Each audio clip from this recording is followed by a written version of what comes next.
अखंड कथा, हृदय में विराजे श्री विट्ठल की अनमोल भक्ति।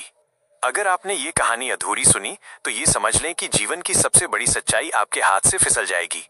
ये कहानी सिर्फ एक कथा नहीं, यह एक भक्त और भगवान के बीच के उस गुप्त संवाद का रहस्योद्घाटन है जिसे सुनकर पत्थर भी पिघल जाते हैं। महाराष्ट्र के अरणभेड़ी नामक एक साधारण से गांव में एक असाधारण भक्त रहा करते थे जिनका नाम था संत सावता माली। उनका जीवन बागवानी को समर्पित था। वे व्यवसाय से माली थे। 11:59 उनकी पत्नी जनाबाई और उनकी पुत्री नागू, ये तीनों प्रभु की भक्ति में इस तरह लीन थे कि उनका पूरा बाग ही भगवान के नाम का मंदिर बन चुका था। सावता माली का मानना था, यह बाग मेरा नहीं, यह मेरे विट्ठल भगवान का है और मुझे इसकी देखभाल के लिए नियुक्त किया गया है। 12:25 उनके बाग में लगे फल, फूल और सब्जियां वारकरी भक्तों की सेवा के लिए थीं, जो हर साल पंढरपुर की यात्रा पर निकलते थे। सावता माली की बगिया तीर्थ यात्रियों के लिए एक विश्राम स्थल थी। परंतु संत की इस अद्भुत साधना को संसार की संकीर्ण बुद्धि समझ न पाई। गांव के कुछ लोगों ने अफवाह फैला दी कि सावता माली नास्तिक हैं क्योंकि वो कभी भी विट्ठल के दर्शन करने के लिए पंढरपुर नहीं जाते। 12:56 उन्होंने कहा, जो व्यक्ति भगवान के द्वार पर ही रहता है पर दर्शन को नहीं जाता वह महापापी है। धीरे धीरे भक्तों ने उनके बाग में आना बंद कर दिया। इस उपेक्षा से उनकी मासूम बेटी नागू का कोमल हृदय बहुत दुखी हुआ। नागू, जो भगवान को प्रेम से विट्ठू कहकर पुकारा करती थी, ने एक दिन अपने पिता से कहा, पिताजी, सब कहते हैं कि आप नास्तिक हैं, आप क्यों नहीं चलते इस बार पंढरपुर? दोपहर के 2:01। सावता माली मुस्कुराए और बोले, बेटी, अगर मैं काम छोड़कर वहां जाऊंगा तो मेरे विट्ठल कहेंगे, काम छोड़कर यहाँ क्या करने आए हो? दोपहर के 2:17 मेरी बगिया सूख गई तो मुझे नहीं चलेगा। तुमको मैंने जो काम दिया है वो छोड़कर तुम यहाँ क्यों आए? सावता माली तो उस अवस्था को प्राप्त हो चुके थे जहां उन्हें कण कण में विट्ठल के दर्शन होते थे। उनके मुख से निरंतर हरि का नाम निकलता था। दोपहर के 2:37 नागू ने फिर पूछा, बाबा, जब ये बाग विट्ठू का ही है तो वो यहाँ कभी पधारते क्यों नहीं? दोपहर के 3:46 पिता ने उसे प्रेम से बिठाया और कहा कि वो तो समस्त जगत के पालन करता है, उन्हें बहुत काम होता है, पर जब भी उन्हें समय मिलेगा वो अवश्य आएंगे।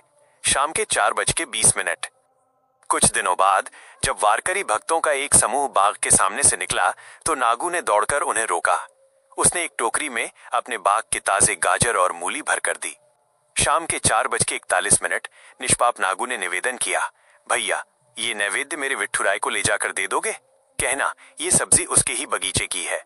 अधिकतर भक्तों ने ये कहकर मजाक उड़ाया और टोकरी फेंक दी कि विट्ठल को मूली और गाजर कौन चढ़ाता है। शाम के 5:10 परंतु उस समूह में एक बूढ़े वारकरी भक्त थे जिन्होंने उस छोटी सी बालिका के मन का शुद्ध भक्ति भाव पहचान लिया। उन्होंने टोकरी ली और आंखों में आंसू भरकर कहा, हाँ बेटी, मैं अवश्य दे दूंगा। तुम्हारा ये निमंत्रण सुनकर भगवान जरूर आएंगे। शाम के 5:25 नागू को इस बात पर इतना दृढ़ विश्वास हो गया कि वो उसी जगह बैठकर विट्ठल की प्रतीक्षा करने लगी। उसने अन्न जल त्याग दिया।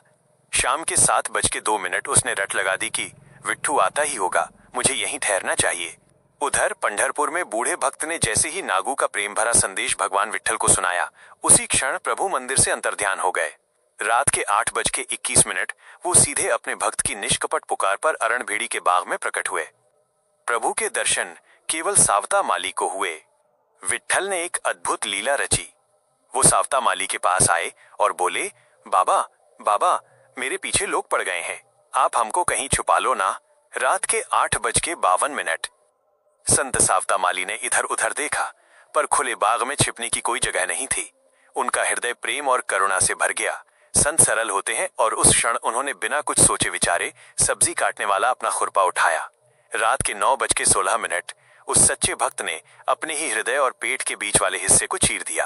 रात के 9:24 भगवान पांडुरंग ने तुरंत अति लघु रूप धारण किया और सीधे भक्त सावता माली के हृदय में जाकर विराजमान हो गए। प्रभु को अपने भक्त के हृदय में रहना अत्यंत अच्छा लगा। कुछ देर बाद पंढरपुर में हड़कंप मच गया। भगवान मंदिर में नहीं थे। संत ज्ञानेश्वर, नामदेव और मुक्ताबाई सहित सभी महान संतों ने उन्हें ढूंढना शुरू किया। रात के 10:42 ध्यान लगाने पर संत ज्ञानेश्वर ने कहा, भगवान अरण गांव में है। संतों ने भगवान के कंठ में पहनी तुलसी की दिव्य सुगंध को सूंघते हुए उनके पदचिन्हों का पीछा किया और वे सावता माली के बाग में आ पहुंचे। रात के 11:14 उन्होंने सावता माली से पूछा, बाबा, आप बहुत भाग्यशाली हैं, बताइए हमारे प्रभु कहाँ हैं? रात के 11:54। सावता माली ने कहा, मैं तो स्वयं प्रतीक्षा कर रहा हूं। मेरी पुत्री अन्न जल त्याग कर बैठी है। नामदेव जी ने कहा, ज्ञानदेव ने कहा है कि प्रभु यहीं हैं। आपने उन्हें कहां छुपाया है? रात के 12:18। सावता माली बोले, मैं प्रभु को कहां छुपाऊंगा? प्रभु कण कण में व्याप्त हैं। यह फूल पौधे सब उनके ही तो रूप हैं। रात के 12:39। फिर उन्होंने अपनी पुत्री को देखकर कहा, परंतु संतो, हमारी बेटी नागू का समाधान कैसे होगा? उसे तो प्रभु का सगुण साकार रूप ही प्रिय है। 25:05। तब नामदेव जी ने याद दिलाया, बाबा, आपने ही कहा था कि भगवान आपके हृदय में है। ये सुनते ही सावता माली ने देर न की। उन्होंने फिर से वो सब्जी काटने वाला खुरपा उठाया और अपनी छाती पर आघात किया। 25:35। उन्होंने गरज कर कहा, पांडुरंग विट्ठल, मेरे हृदय से बाहर आ जाओ और साकार रूप में दर्शन दो। उनके हृदय से देखते ही देखते एक तेजस्वी प्रकाश निकला और संपूर्ण बाग में तुलसी की दिव्य सुगंध व्याप्त हो गई। 25:48। भगवान विट्ठल अपने संपूर्ण साकार स्वरूप में प्रकट हो गए। ये देखते ही नागू दौड़कर प्रभु से लिपट गई। 26:01। उसने कहा, विट्ठू, तुम आ गए। मुझे पता था तुम जरूर आओगे। सभी संत और सावता माली आनंद में डूब गए। भगवान ने अपनी गोद में नागू को बिठाकर प्रसाद पाया और नागू ने विनती की कि विट्ठू, अब कहीं जाना नहीं। 26:33। भगवान ने मुस्कुराकर वचन दिया, हाँ, क्यों नहीं आऊंगा? तुमने याद किया है, तब तब आ जाऊंगा। तुम्हारे प्रेम में बंध कर तो मुझे आना ही पड़ेगा। यह कथा सिखाती है कि चाहे आप घर के काम सीता माता के नित्य नेम की तरह 1:19 या धन के लालच से मुक्त होकर सत्यनिष्ठा पथवारी माता की कथा की तरह 11:30 या फिर केवल भक्ति लापसी और तपसी के त्याग की तरह 33:39 करें। आपकी सच्ची लगन और निष्कपट भाव ही भगवान को आपके हृदय में खींच लाता है। प्रेम से बोल